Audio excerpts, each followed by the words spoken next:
Razel Peralta, BSN 1E, and for today I will discuss about the role of the nurse as a health educator. So, ano nga ba yung role ng nurse sa hospital? So, the role of nurses has included clinical nursing practices, consultation, follow-up treatment, patient education, and illness prevention. So, as a nursing student, pag mag-graduate tayo ng BSN degree program, we will become an educator sa hospital even though hindi tayo magturo sa academia or sa school. So, nursing is not just about dispensing medication or administering treatments. So, as a nursing student, responsibility natin na turuan yung mga pasyente about preventing and managing medical conditions by giving them factual information. Nurses helps patients take control of their healthcare. So, madaming role yung nurses. Merong giver of information, facilitator of learning, coordinator of teaching, and advocate for client. As a giver of information, dapat alam mo na madaming pasyente yung makakasalamuha mo sa hospital, iba't ibang ugali. Merong pasyente hindi nakapag-aral, meron namang nakapag-aral, meron namang may mga disorder or literacy and limitation, may mga pasyente na merong hearing or vision impairment. Tapos, as a nurse, mai-encounter natin yung language at saka cultural barriers. Dapat alam din natin yung level ng education ng pasyente. Dapat alam natin na kung nakakabasa pa yung pasyente sa mga instructions, sa mga directions, procedures and treatments. Then, dapat alam natin yung best teaching method para maintindihan ng mabuti ng pasyente yung ibibigay nating information. Kasi meron mga pasyente na oo lang ng oo, pero pag uwi, hindi naman nila naintindihan yung pinagsasabi ng isang nurse. So, yung effective patient education start from yung oras na na-admit yung patient hanggang sa ma-discharge yung patient. So, without a proper information, kung mali naman yung mali or hindi proper yung information na nabigay mo sa pasyente, a patient may go home tapos pwede niyang i-resume yung mga unhealthy habits niya, tapos i-ignore niya yung mga management of their medical conditions. So, itong action na to may lead to a relapse and return to the hospital. So, paulit-ulit yung pasyente na maglalabas-pasok sa hospital kasi hindi niya nasunod or hindi niya naintindihan yung information na binigay ng isang nurse. So, as a giver of information, karapatan ng pasyente or yung guardian na malaman yung right na result or evaluation ng disease ng isang pasyente or any additional or further medical treatment. Kailangan nila malaman or ma-inform kasi rights nila yun. As a nurse, dapat alam natin yung mga rights ng patient. Right ng patient na malaman yung right information about sa medication or treatment niya. Then, right ng patient na malaman yung mga diagnosis or treatment and disease progression processes.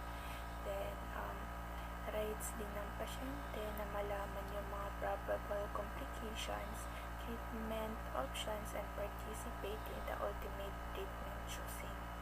So, for every 2 medications prescribed by doctors, one will taken in the way the doctor advised and the other will not.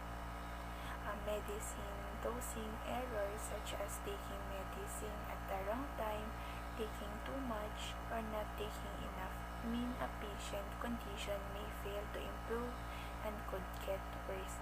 So, as a nursing, um, as a nurse, responsibility natin na bago i-discharge yung patient is dapat alam natin na naintindihan ng maayos yung mga information na kailangan nilang malaman about sa treatment nila, kung ano yung tamang pag-inom ng gamot, kung ano yung mga bawal.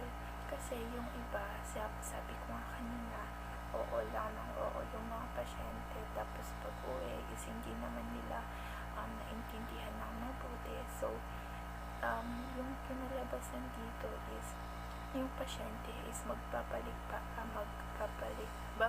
babalik sa hospital kasi hindi na naman na-meet yung expectations or treatment sa kanya ng isang doktor. So, sinasabi dito na yung medical and healthcare information is complex and may take a while to understand fully, even for people with good health literacy. So, as a nursing student, kung mag-duty man tayo sa hospital, sa provincial, is hindi natin maiwasan na magkaroon ng pasyenteng matanong paulit-ulit. Dapat hindi tayo ma-embarrass kasi minsan yung iba inuulit nila yung sinasabi ng isang nurse para tumatak ito sa isipan nila. Maiba namang makakalimutin patients kasi alam ko sa atin yung iba is maikli lang yung pasensya. So as a nurse, dapat mahaba yung pasensya natin about sa mga patients. Tapos kung tanong naman sila ng tanong, it is our responsibility na sagutin yung mga tanong nila about sa medications nila. So, I'm the reporter number 2 and now I'm going to discuss the role of a nurse as a facilitator of learning and coordinator of teaching. So first, when we say a facilitator of learning, what do a facilitator of learning do? So, he is a teacher or who does not operate under the traditional concept of teaching. So, but rather, he is the one or she is the one who guide and assist students in learning for themselves.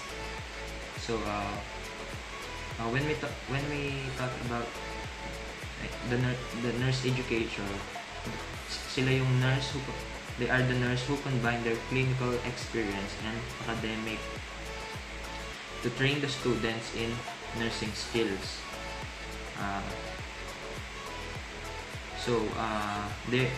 They are like our CI in school, clinical instructor. So they determine educational curriculum and standards, prepare students to successfully transition out of academia, empower new nurses to thrive in the nursing profession, and improve the system that uphold education. So there are some learning activities or learning strategies in nursing education that about empowering the students to actually remember the large amount of information they face throughout the nursing school. So many students achieve success in their program by memorizing terms and concepts long enough to spit them back. So don't let those be your students. So as a facilitator of learning, help them retain knowledge and graduate with the skills required to be an effective nurse today's high intensity.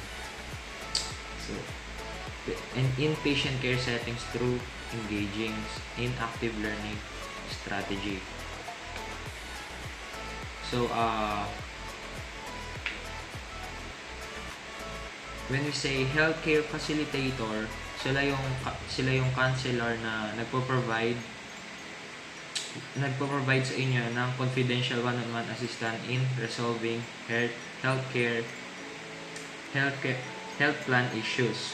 So ang mga healthcare facilitator ay matutulungan kayo in understanding your health plan coverage and patient rights, define your healthcare issues, navigate the healthcare system, resolve issues with your doctor,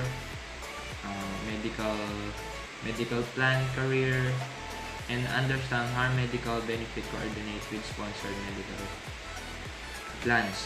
So meron rin na hindi kayang itulong or i-provide ng healthcare facilitator. So for example, provide medical or legal advice. So ask a patient care advocate for service benefits that are not offered by uses plans, suggest treatment plans. So the healthcare facilitator can help resolve problems with medical plans.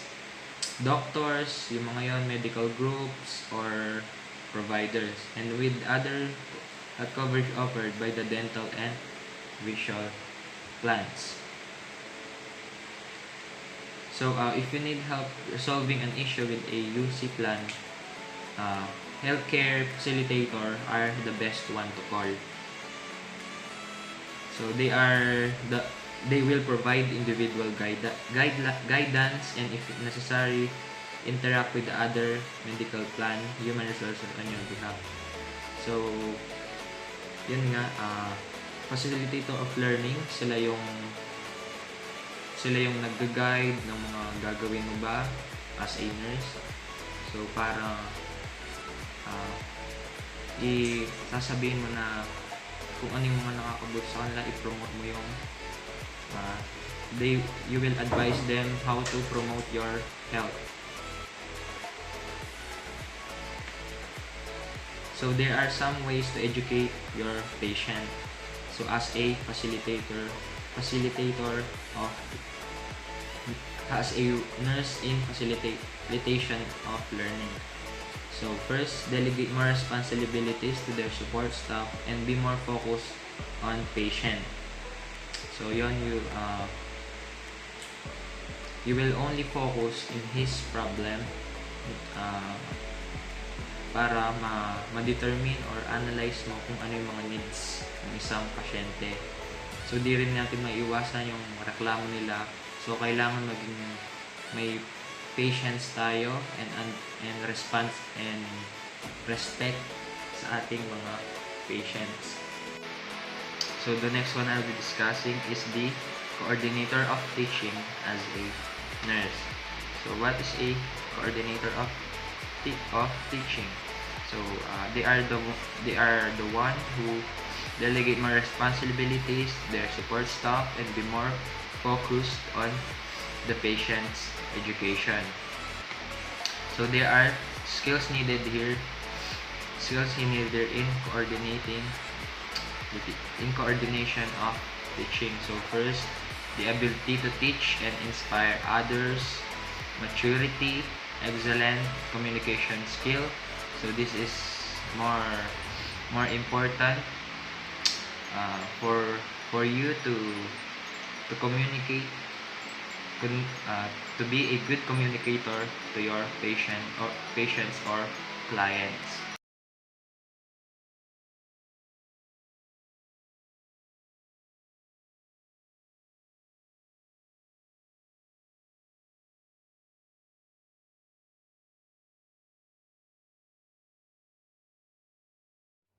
Hello, I'm Antonette Reyes, BSN 1E, and I'm going to explain the role of nursing as a client advocate. First, what is client advocate?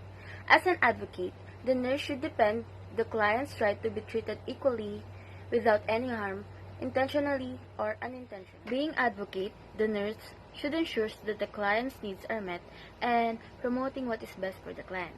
Many nurses think of advocacy as the most important role sa patient care. Pero kailangan nating tandaan na to best serve patient, we must have our own house in order. That house in order includes the other healthcare professionals with whom we and our patients interact. Here are some examples sa pag-advocate ng mga nurses sa patients everyday. First is ensure safety. Ensures that the patient is safe when being treated in a healthcare facility.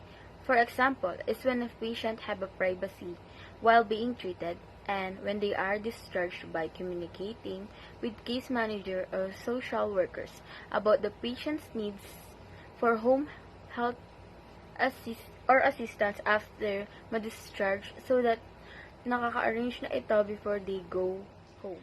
Tapos, in discussion needs to include the physical condition both before and after the hospitalization.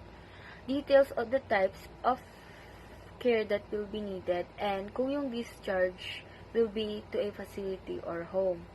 Tapos, dapat naka-include din kung yung condition ng client is likely to improve, ano yung mga gagawin ng patient na kailangan niya ng tulong,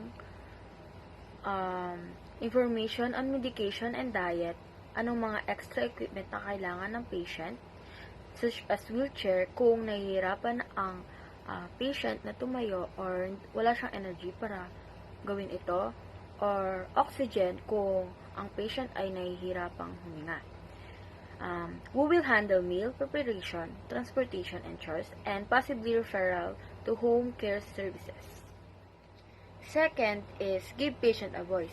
Give patient a voice when they are vulnerable by staying with them in their rooms when the doctors are explaining their diagnoses and options to help them ask questions kung ano yung mga hindi nila naiintindihan and get answers.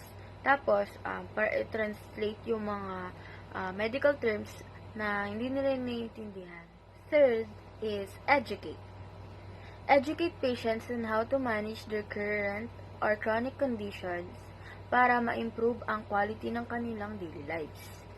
For example, patients undergoing chemotherapy can benefit from the nurse teaching them kung paano nila iti-take ang anti-nausea medications in a way that will be most effective for them and will allow them to feel better between treatments. Fourth is protects patients' rights. Protects patients' rights by knowing their wishes kasi paano mo malalaman kung mapoprotektahan mo ba ang rights ng patients kung hindi mo naman alam kung ano yung kailangan nila in the first place. This might include communicating to those difficult family members who might disagree with the patient's choices and could upset the patients. For example, dito is kailangan ng patients ng surgery pero nagdi-disagree yung mga family members na magpa-surgery yung patients kasi dahil sa financial problem. And fifth is double check for errors. Everyone makes a mistakes. Nurses can catch, stop, and fix errors and flag conflicts order, information, or oversight by a physician or other caring for the patient. Read the order and documentation carefully, double check with other nurses and pharmacies, and ask the doctor if something is unclear. And after that, lastly is connect patient to resources. Help patients find resources inside or outside hospital to support their well-being. Be aware of resources in the community that you can share with the patients, such as financial assistance, transportation, patient or caregiver support network, or helping meet other needs. While nurses function as advocate for patient, many of the tasks na ginagawa nila becomes automatic, and they really forget about advocacy. When they are short-staffed and really tired. The ability to advocate is becoming compromised. Every patient care is affected by the environment in which the client is provided and the individuals providing that care. This means that the nurse needs to have the time to be able to do things and to become aware of the patient's needs. Dapat hindi dumating ang mga nurse sa trabaho na pagod and burned out. A safe patient load is necessary, as well as support and backup from other staff in the facility. Administrator must understand the rules as advocates for patient so they can provide adequate staffing levels and an environment that allows us to fully care for the patient.